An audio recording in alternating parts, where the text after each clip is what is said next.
Diam. Coba bang, bang. Ayah panjang maksudnya. Hati ke dah. Dengar bang. Nah, cina im kan dah. Aku ngangak le. Jawa.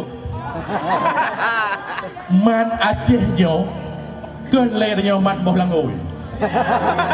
Mupom. Jadi tanya harus tegas. Nak keadilan, nak kearifan begitu. Hana lom nomor 2 kami tahu dia. Mesti goyang katib dengan doa lain hana. Dan lagi itu sang lura salam menyuruh dapat sapiau dan piau kan. Yo demi kepentingan rau kanan banding kedua banti laju rau le meramah rau pek bin habis. Tetapi urutnya kepentingan Aceh Barat. Terima kasih Nasyaralun Dugu Tafaikal urung merasa tancit.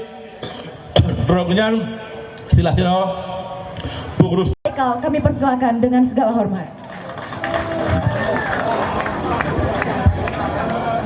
Bupati Tanyo masyarakat Aceh Barat kan merasakan. Nah dalam waktu yang tonyo 2 bupati yang sudah dan yang sekarang sedang berjalan. Kajit tak kira-kira so yang lebih good. Tapi lon kira Haji Tonyo tajuk si gotu alinyan bele karena Haji To akan terpegak menjadi tokoh Barat Selatan. Sepakat? Tokoh Aceh sepakat? Jok si gotu kesempatan Bapak Haji si gotu jok. Tajuk si gotu untuk gelika bahagia pedih pe yang jid kepegat ke Aceh Baratnya bala begat.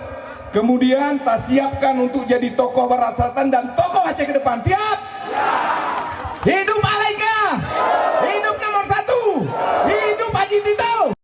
Baik pembangunan maupun juga pendidikan maupun juga kesehatan.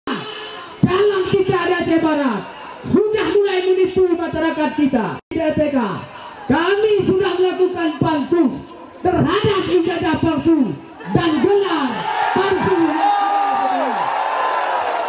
Yang memakai MS, apakah itu Musa? Saya tidak tahu.